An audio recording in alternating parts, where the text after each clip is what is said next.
Hey guys, it's Rhiannon. So I'm doing part of my wrap up today because I have a book that has to go back to the library. So this is obviously not all that I've read or am going to read this month. And it's quite a bit of comic books, like only one regular book. But that's fine, because who's gonna judge me? Also, no makeup. So, Alright. So the first ones I read were these two by Janet Evanowicz and Alex Evanowicz. They're The Troublemaker and Troublemaker 2, a Barnaby and Hooker graphic novel. I love Janet Evanowicz. I'm sitting quite close to this camera. Hi. So I love Janet Evanowicz, and so I decided I'm just gonna read her graphic novels because her normal books are awesome. Like, I love the Stephanie Plum series. It's amazing. Literally amazing. And they're just mysteries and stuff like that, but they're really good. Next one I read was from Once Upon a Time. I didn't know that they'd put out a this is getting my face. Okay, I'll use this hand. So I didn't know that they'd put out a graphic novel for Once Upon a Time, but they did. And there's another one, but that'll be in my other part of the wrap up because my mom took it from me to read, and she just gave me this one back. But it's really good, and it's about the evil queen and the huntsman, and it's really good, and I love it. I love it. So good. Another one I read was Honor Girl, which one of my friends, see, I gotta do it this way, was Honor Girl, and one of my friends recommended it to me, and I didn't realize it was an LGBT memoir, and it's really good, and it's about this girl at camp who falls for her camp counselor, and all the stuff that's entitled to that. It's by Maggie Thrash, and it was really good. It could have had a better ending. I'm not spoiling anything, but pick it up. It's definitely it's worth reading. And it's a good LGBT graphic novel. I mean, how many of those are there out there? I haven't seen that many. Another one I found and read was Pinocchio Vampire Slayer and the Great Puppet Theater by, well, I guess this is a story by Dusty Higgins and Van Jensen.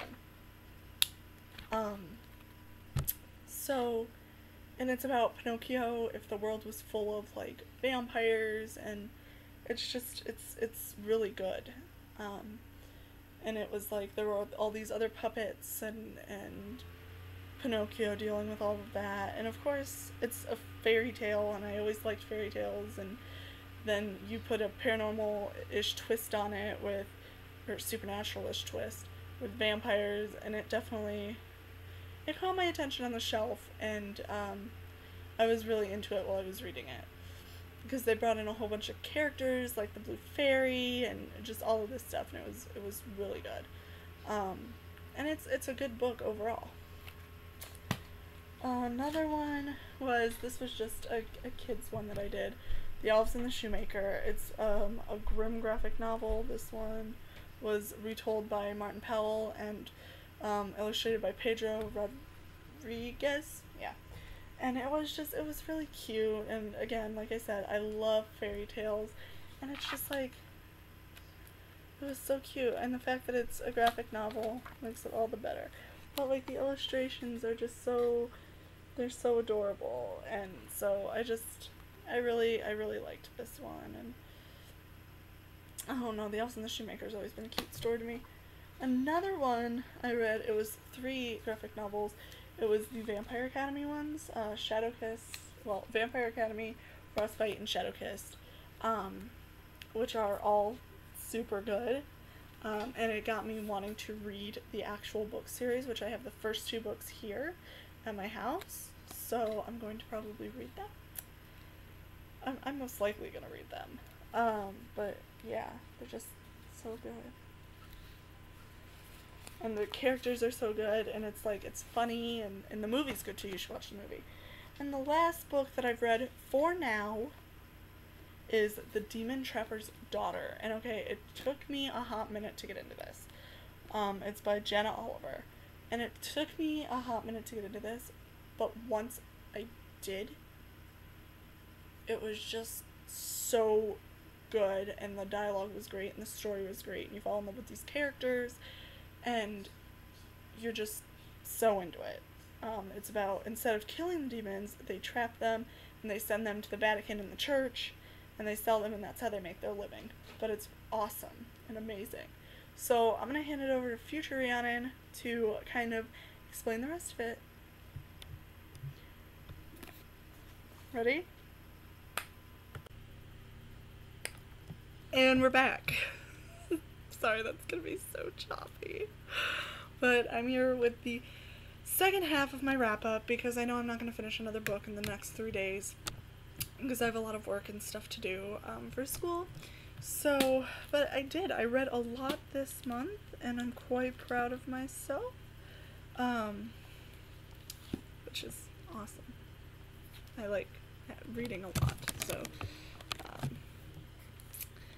let's just get into it. Yeah? Yeah? Okay. So the first book that, well, not the first book, but Lisa Simpson's Guide to Geek Chic, which was hilarious. There's stuff about a geek's guide to yoga,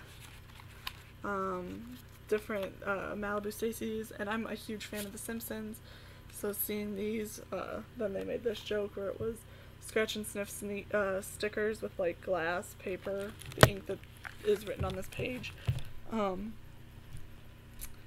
It's so great. There's also Geeky Tasty Treats, which is awesome. But I found it at the library and I was like, I have to read this, and it was adorable, and there were like mentions of other Simpsons books and episodes, and it was hilarious. Another one I read was the other Once Upon a Time that I found. This one had different stories with the Evil Queen, the Mad Hatter, Captain Hook, Beauty and the Beast. It was just really good and interesting, and I love fairy tales, and I love Once Upon a Time, and I've actually got to start like getting into it and watching it because I'm so far behind. I'm like still on season 1, which is a shame.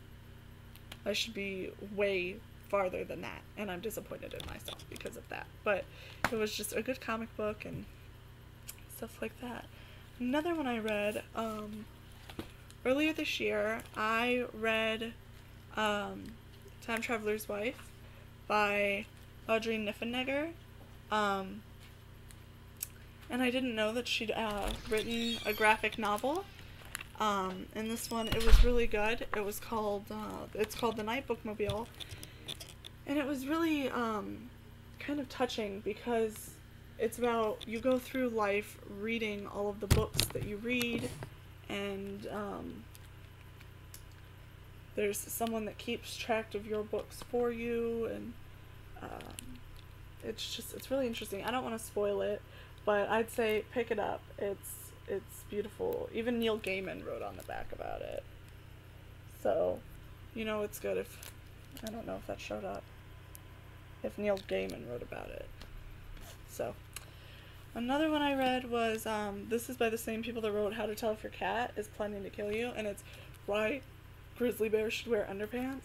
And like half of it doesn't make sense, what your email address says about your computer skills and stuff like that. It's funny. You know, the punches I throw, I always do this at the movies. It's funny. It's making fun of everything, and if you liked, or I suggest you read this one and How to Tell If Your Cat Is Plotting to Kill You, because they're both hilarious and they're quick reads. Okay, and then the last 2 books I read Abigail Breslin's, this might sound, Abigail Breslin, I can't talk. This may sound crazy, which it took me a few days to get through because I don't know, I wasn't really reading it, but it was really good, and it's really relatable, and she talks about like why you shouldn't stalk your ex, and like non-relationships, relationships, and stuff like that, and it's hilarious and it's clever. I really enjoyed it, and I like reading books, you know, written by celebrities and YouTubers and stuff like that, because I think that they're really enjoyable. And this one definitely lived up to that. And then the last one that I read this month is The Yellow Brick War. Oh my gosh. I read this one, I feel like I read it so quickly. Maybe I didn't, but I thought I did. It's the shortest one of all of them, so maybe that's why I felt like I got through it really quickly. But Danielle Page outdid herself, and it was really good. And they go back to Kansas, and they have to find Dorothy's original shoes, and so they do. And one of my favorite parts of the book is when she puts on the shoes.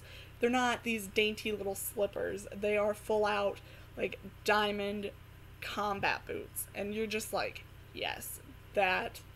And it fits her personality. And there's a little bit more of a relationship going on between Amy and Knox. And I'm just... It is so good. And I can't wait for the next one. I actually have some of the novellas. She released them in paperback form. So I have half of those because I cannot find the other half. So feel free to send those to me if you guys would be so kind. But they are just, it's such a good book series and such a different take on The Wizard of Oz. And I can't wait. I don't know if there's going to be another one. I hope there's going to be another one.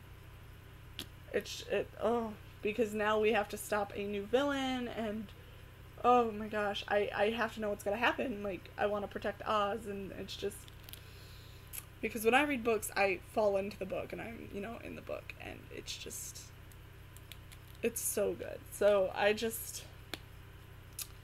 you need to read this series, Dorothy Must Die series by Danielle Page. If you have not read this series, we can't be friends, because I really like this series. And I like it even more every time I read a sequel and every time a new book comes out. So, read. And that was kind of my April wrap-up. It's gonna be early, which is always cool, or it might be right on time depending on when I upload. But I hope you guys have a wonderful day, week, month, whatever. And next time I upload I almost said an episode. Nope. Next time I upload a video, because that's what those are called, is when I'll see you guys again. Love you. It's awkward. Love ya. There's a difference between love ya and love you, and I need to learn that difference. Bye.